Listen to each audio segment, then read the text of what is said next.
afternoon, everyone. Today we'll be learning the concept of intrapreneur.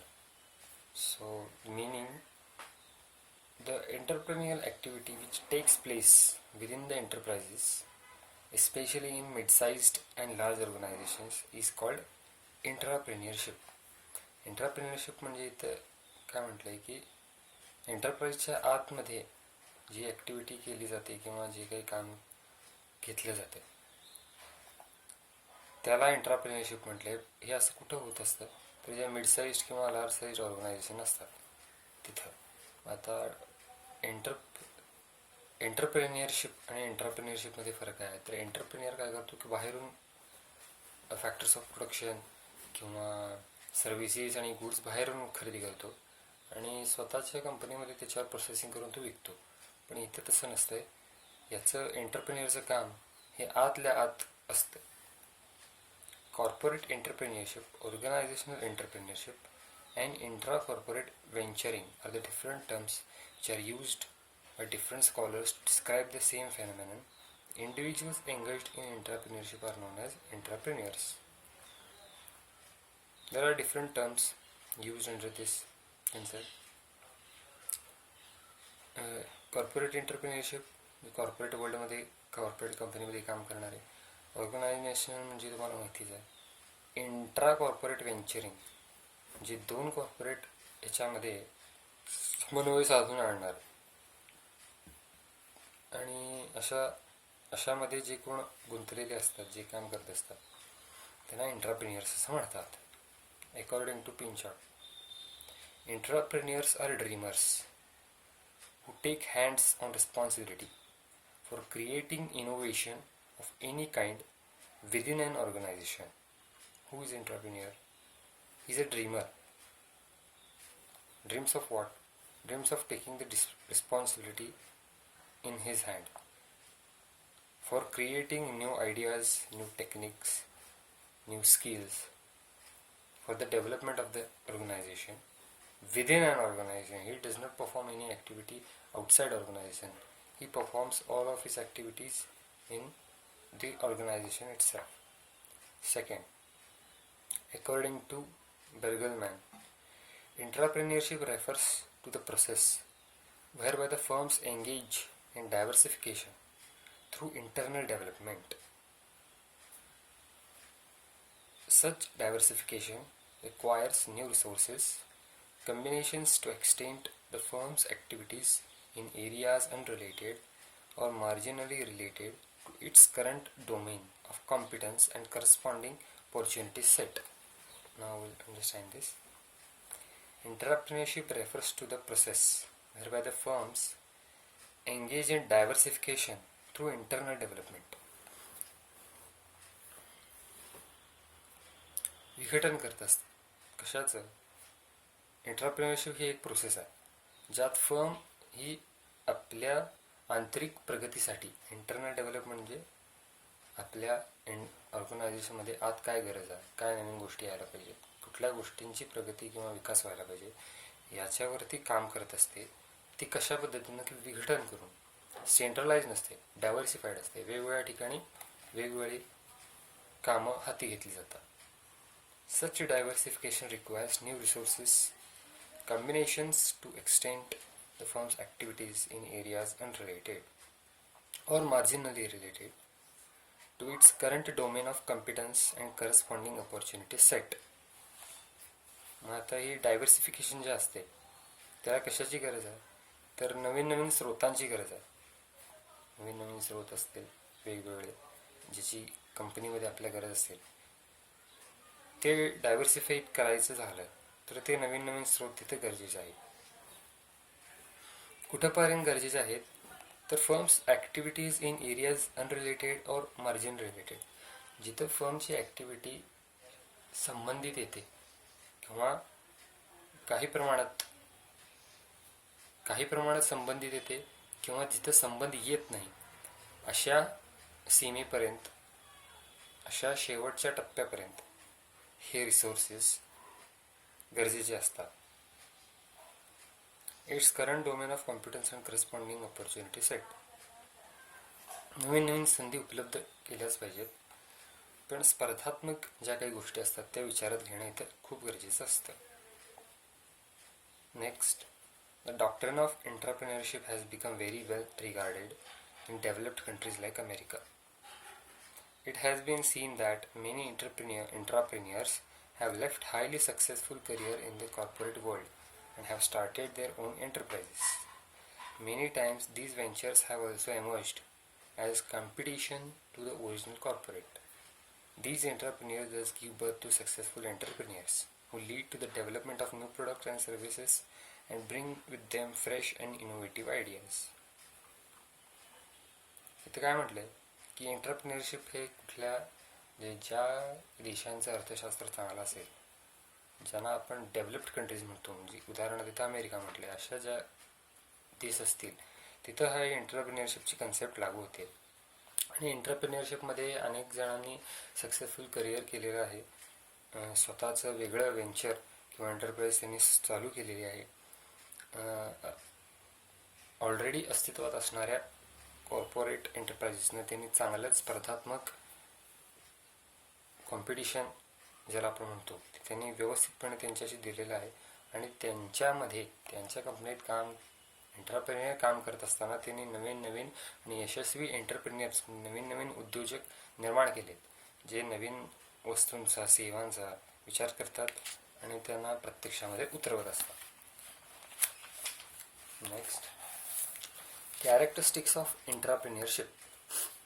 First, credible communicator. Communicator म्हणजे संवाद करणारा, credible म्हणजे योग्य पद्धतीने. Corporate entrepreneurs or entrepreneurs are credible communicators who have the ability to quickly identify social styles and communication of others. They are also flexible in terms of tuning their style with other communicators as per the needs to build a strong relationship. They can easily leverage rapport to develop trust and influential networks in the organization. संवाद जितका चांगला होईल तितकं तुमचं impression चांगलं पडत असतं. जर एंटरप्रेन्योरशिपमध्ये संवाद हा महत्त्वाचा आहे. आणि एंटरप्रेन्योरचं काम काय आहे की आत्ता चालू परिस्थितीमध्ये जे काही सोसायटीमध्ये जी काही नवीन लाईफस्टाईल डेव्हलप होत आहे, नवीन लाईफस्टाईलची गरज आहे, त्या लाईफस्टाईलचा विचार करणे आणि ते लाईफस्टाईलशी संबंधित जे काही गोष्टी लागतात, प्रोडक्ट्स असतील, सर्व्हिसेस असतील, तर त्या प्रत्यक्षात आणणे, त्या मार्केटमध्ये आणणे. आणि त्यांचे एंटरप्रेन्युअर्समध्ये ही स्टाईल असते की वेगवेगळ्या सोसायटींशी, वेगवेगळ्या लोकांशी संवाद करून तिथली लाईफस्टाईल बदलण्यासाठी प्रयत्न करा. आणि या सगळ्या प्रोसेसमध्ये ज्या सोसायटीमध्ये ते संवाद करतात किंवा ज्यांच्याशी त्यांनी स्ट्रॉंग रिलेशन केलेलं आहे त्या लोकांची डेव्हलपमेंट होतच असते. लिव्हिंग ऑफ स्टँडर्ड्स जर म्हणाल तर त्यातला वाढत असतात. नवीन नवीन पद्धती, नवीन नवीन मार्केट, नवीन प्रोडक्ट, सर्व्हिसेस तिथेही येत असतात. Second, skilled negotiator. Corporate entrepreneurs are skilled negotiator. Bargaining किंवा आपण असं म्हणतो नेगोशिएट करणे, समजून घेणे असं. They know the importance of boundaries in their negotiating philosophy as well as in their personal style. The philosophy, methods and strategies of negotiation are well known to these entrepreneurs. They wisely apply their knowledge and skills while addressing the formal and informal needs of negotiators. Negotiation करतात, कशाचं करतात? जर एखाद्या ठिकाणी standards आपल्याला चांगलं करायचं असेल तर तिथल्या कुठल्या प्रोडक्ट्सची गरज आहे आणि कशाची नाही आहे, तर ह्यामध्ये नेगोशिएशन करता आलं पाहिजे. ज्याची गरज आहे ते तिथं आणणं, ते तिथं उपलब्ध करून देणं, आणि ज्याची गरज नाही आहे ते तिथून संपेल किंवा त्याचा वापर कमी होईल यासाठी काय विचार करता येईल, काय प्रयत्न करता येईल याचा विचार दुसऱ्या कॅरेक्टरिस्टिक्समध्ये केला जातो. ते स्वतःचे तत्त्वज्ञान, स्वतःच्या पद्धती, स्वतःच्या वेगवेगळ्या स्ट्रॅटेजीज वापरून तिथं ते नवीन गरज असलेले प्रोडक्ट, सर्व्हिसेस आणतात, जेणेकरून तिथल्या लोकांचं लाईफस्टाईल आणि लिव्हिंग ऑफ स्टँडर्ड बदलेल, वाढेल, त्यामध्ये प्रगती होईल. अकाउंटेबल बिझनेस ओनर, मालक म्हणून त्यांची एक भूमिका असते. Corporate entrepreneurs also have working knowledge related with financial models and techniques of managing finances that are applicable in business. They are good at selling across the firm, self-marketing and strategic goal setting. Thus, they are accountable business owner. Accountable business owner म्हणजे काय म्हटलं की त्यांच्याकडे ज्ञान असतं, त्यांना अभ्यास केलेला असतो कशाचा, मार्केटचा, फायनान्शियल मार्केटच्या काय नीड आहेत. सर आपला बिझनेस चालू करायचा तर फायनान्शियल नीड्स काय आहेत, आपल्याला काय गरज आहे, त्याचं मॉडेल कसं असणार आहे आणि ते उपलब्ध करण्यासाठी किंवा ते लागू करण्यासाठी कुठल्या कुठल्या टेक्निक आपल्याला वापरणं गरजेचं आहे याचा विचार यामध्ये केला जातो. ते खरेदी विक्रीचे व्यवहार करत असतात, पण कंपनीमध्ये करत असतात. वेगवेगळ्या फर्मना एकत्र आणणं, त्यांच्यामध्ये खरेदी विक्रीचे व्यवहार करून त्यांना एकमेकाशी जोडणं हे एक चांगल्या अकाउंटेबल बिझनेस ओनरचं कॅरेक्टरिस्टिक आहे. एंटरप्रेन्युरियल लीडरचं काम ते करत असतात. In corporate entrepreneurship the entrepreneurs learn self leadership skills to lead others. Strong communication, negotiation skills are the base for such leadership. Such leadership needs credibility, courage, maturity, emotional balance, ability to model personal and professional accountability towards risks while moving towards the path of innovation. Entrepreneur leader म्हणजे लीडरचं काम काय असतं, फक्त मार्गदर्शन करणं नाही तर सगळ्यांना सोबत घेऊन जाणं हे लीडरचं काम असतं. तर एंटरप्रेन्युअर लीडर किंवा लिडरशिप डेव्हलप करायसाठी ते काय करतात, स्वतः लिडरशिपसाठी ज्या ज्या स्किल्स किंवा ज्या ज्या मेथड्स लागत असतील तर त्या स्वतःमध्ये डेव्हलप करतात. आता यात काय काय माहिती आहे, पहिले 2 कॅरेक्टरिस्टिक्स जे आपण बघितले की कम्युनिकेटर चांगले, नेगोशिएटर पाहिजे आणि ओनर पाहिजे.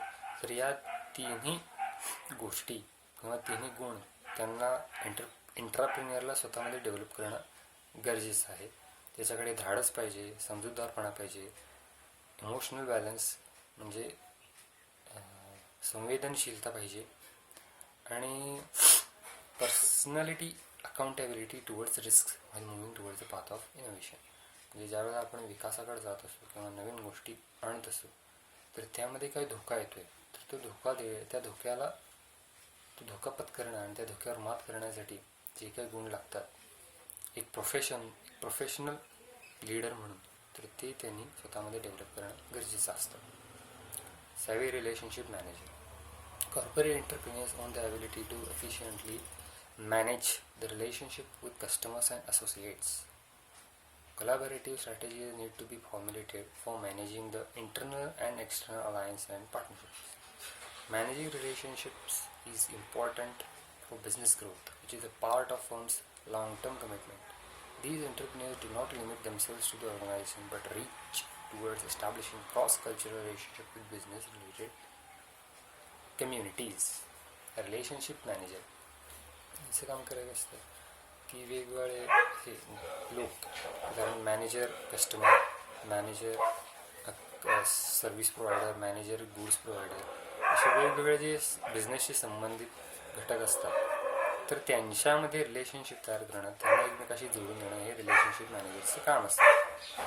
हे काम परिणाम करण्यासाठी त्यांना त्यांचे गिराईक असतील किंवा कंपनीमध्ये काम करणारे इतर कामगार असतील त्यांच्यासोबत चांगलं रिलेशन मेंटेन करणं हे एंटरप्रेन्युअरचे गुण म्हटले. नवीन स्ट्रॅटेजी डेव्हलप करणं, इंटरनल आणि एक्सटर्नल जे काही भाग असतात त्यांना एकत्र जोडणं, त्यांच्यामध्ये व्यवस्थित पार्टनरशिप तयार करणं हे एंटरप्रेन्युअरशिपमध्ये येतं. बिझनेसची ग्रोथ व्हायची असेल तर या सगळ्या गोष्टी एंटरप्रेन्युअरला करणं गरजेचं असतं. एंटरप्रेन्युअर स्वतःला कुठेही बांधील ठेवत नाही किंवा एखाद्या सीमेपर्यंतच मी काम करणार आणि त्याच्या पुढे मला काय माहीत नाही असं त्यांचं नसतं. तर एंटरप्रेन्युअर म्हणजे कंपनीच्या आतमध्ये जे काही करावं लागत असेल ते त्यानं व्यवस्थित पद्धतीनं करणं हे एंटरप्रेन्युअरचं काम असतं.